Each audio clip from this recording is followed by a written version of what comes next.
Hola, bienvenido a un nuevo capítulo del vídeo y podcast de Abogado Inmobiliario.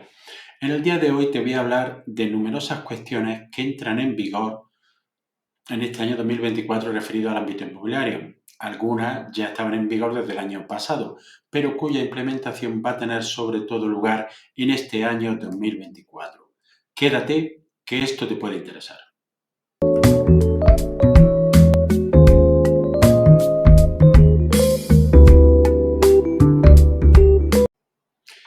Soy José María Luque de Abogado Inmobiliario. Y tal como te iba comentando, en el ámbito inmobiliario, donde más novedades ha habido es en el ámbito del arrendamiento.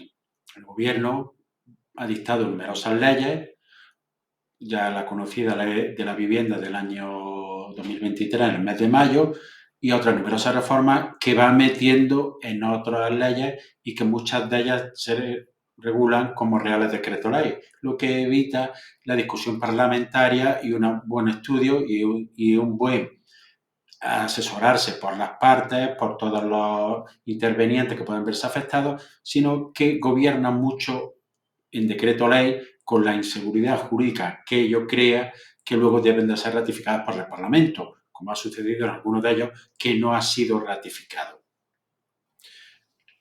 Pues bien, dentro de estas medidas del arrendamiento, lo que más afecta, muchas de ellas son a la renta. Es decir, en primer lugar, se ha establecido que el índice de referencia para la subida, la actualización de la renta en los alquileres de vivienda habitual va a ser el índice general de competitividad, que aún no está creado, pero se prevé que se cree a lo largo de este año, por lo cual los nuevos contratos que se firman durante este año ya deben de estar referidas la actualización de la renta a este índice. Y la ley establece que en ningún caso podrá ser superior al IPC. Por regla general, siempre es algo inferior este índice en los términos que se prevé que se van a calcular. En relación a la renta, otra de las medidas que se establece es que ya se queda prohibido el pago en efectivo. Como la ley prevía anteriormente que se podía establecer la forma de pago, incluso hacerse en efectivo contra la entrega de un recibo en el lugar de la finca arrendada. Esto está prohibido, salvo que se acredite mediante un certificado que no se tiene acceso a ningún medio de pago electrónico, es decir, que no se tiene una cuenta bancaria o una tarjeta de crédito. Por lo cual, todo el mundo que va a alquilar va a tener estos medios y todos los pagos habrán de realizarse a través de medios electrónicos. Otro de la referente a la renta, que es una de las cosas que más se ha visto afectada, es que durante este año 2024 las actualizaciones de los contratos firmados anteriormente solo podrá producirse hasta el 3%. En caso de que no haya acuerdo entre las partes, que es lo más probable. Evidentemente, si un arrendador le propone una subida a un inquilino del 5%, este va a decir que por ley debe de aplicarse, él puede acogerse a que se le aplique este límite de subida que ha establecido el Gobierno durante todo el año 2024 en el 3%. En términos fiscales también hay una modificación, bueno, pequeña modificación. En vez de incentivar el Gobierno que se produzcan alquileres de vivienda habitual, lo que hace encima es desincentivarlo a través de las normas fiscales. Antes la regla general era que se podía deducir el 60% del beneficio y ahora lo reduce al 50%, salvo en algunas excepciones en zonas que es lo que se denominarán de mercado residencial tensionado, en que podrá ser superior. Pero este lo veremos a continuación. La ley de vivienda de mayo del año pasado introdujo el concepto de zona de mercado residencial tensionado. Es decir, en aquellas zonas donde el alquiler y las ventas han subido tanto, hay una escasez de vivienda, establece una serie de normativas que en teoría van dirigidas a facilitar los alquileres y a establecer una limitación en los precios de los mismos. Yo creo, sinceramente, que lo que va a conseguir es todo lo contrario. Es que quien tenga una vivienda en alquiler y la declare en zona dentro de esta zona, lo que va a hacer es sacarla del mercado de vivienda, de alquiler de vivienda habitual y bien venderla o bien dirigirlo a otro tipo de alquileres como puede ser el alquiler de temporada o el alquiler turístico. Pues muy bien, las zonas de mercado de residencial tensionado exigen un procedimiento administrativo y son las administraciones competentes las que tienen que declararlo.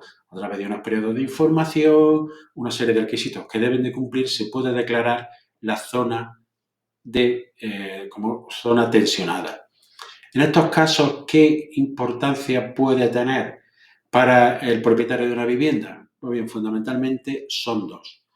La primera, perdón, tres. La primera es que le van a limitar los precios de la renta, es decir, si tienes la vivienda dentro de esta zona, tu precio de alquiler de vivienda habitual va a estar limitado según las normas a las rentas de los últimos años, etcétera, etcétera. Solo se puede subir en algunos casos, por ejemplo, en el caso de que se haya hecho eh, alguna reforma de la establecida en el artículo 41 de la Ley del Impuesto a las Personas Físicas o alguna reforma de rehabilitación que también prevé que se puede incrementar, en este caso, estos precios. Es decir, va a tener un precio controlado.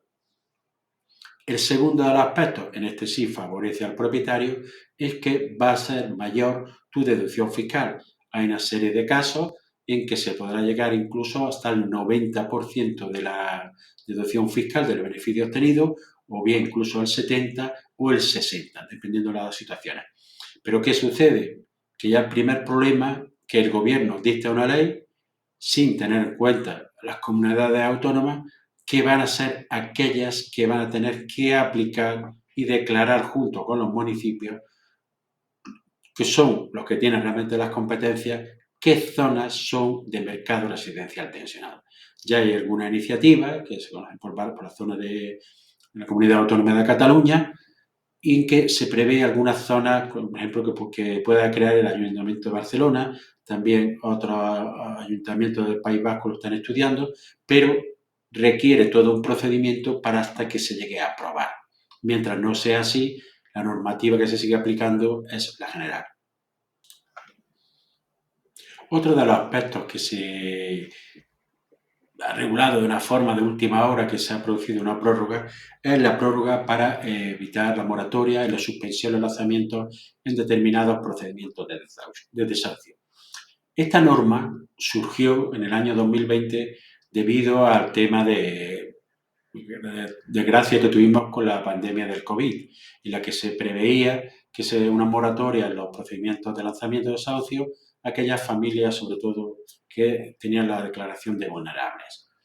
Hubo varias prórrogas de esta normativa. En el año 2000, la última reforma se prorrogó para que durante todo el año 2023, en los juicios verbales de desahucio, se pudiera plantear una excepción, en concreto un incidente de suspensión extraordinariamente del desahucio o lanzamiento ante el juzgado por encontrarse en una situación de vulnerabilidad económica. Es decir, esta prórroga estaba vigente hasta el 31 de diciembre de 2023. Pues bien, esta prórroga, que iba a terminar el 31 de diciembre de 2023, ha sido prorrogada por uno de los famosos Reales Decreto Ley de 27 de diciembre, en concreto el Real Decreto Ley 8/2023, que estaba dirigido a afrontar las consecuencias económicas o sociales derivadas de las guerras de Ucrania y Oriente Próximo. Es decir, dentro del decreto ley con otras situaciones, meten normas procesales y normas que afectan al alquiler de las viviendas. Y aquí lo fundamental es que afecta sobre todo a personas que no son grandes tenedores, porque para esto ya la norma, la ley de vivienda y la ley de arrendamiento urbano, sí había modificado, sobre todo la ley de vivienda, el procedimiento, por lo cual debían de someterse a un procedimiento de conciliación con la administración que lo complicaba mucho hasta que se pudiera tener una vivienda o una situación habitacional para esta serie de personas. Pero no estaba así previsto ya para las personas que no son grandes tenedores, que es la mayoría de los propietarios que alquilan viviendas en España. Es decir, una persona que tiene un piso, que lo alquila porque lo necesita para complementar su renta, son los que se ven afectados, es decir, los pequeños propietarios, no son los grandes propietarios los que en este caso se van a ver afectados, sino los pequeños propietarios. En este caso, la norma vuelve a prorrogarse durante otro año, es decir, durante todo el año 2024 va a estar vigente y que prevé, por lo mismo que la norma anterior, es decir, que la persona arrendataria dentro de un proceso civil de desahucio, de juicio por desahucio, podrá instar de conformidad con lo previsto en ese artículo un incidente de suspensión extraordinaria del desahucio o lanzamiento ante el juzgado por encontrarse en una situación de vulnerabilidad económica que le imposibilite una alternativa habitacional para sí y para las personas que convivan.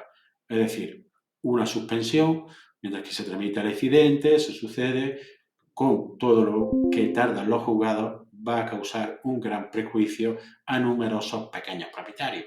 Y máxime cuando en algunos casos incluso dejan de pagar no solo la renta, que dejan de pagar los suministros, que estén a nombre del arrendador, por lo cual incluso este se puede ver obligado a estar pagando los suministros sin recibir nada a cambio. Luego se establece un mecanismo de compensación, pero que es un poco difícil de ligar y que habrá que ver cómo funciona y que depende luego la aplicación de cada comunidad autónoma. Es decir, el gobierno establece una ley y deja esa aplicación para la comunidad autónoma sin establecer fondos, ni medios, ninguna forma de resolver la situación. Pues bien, esta prórroga está vigente durante todo el año 2024.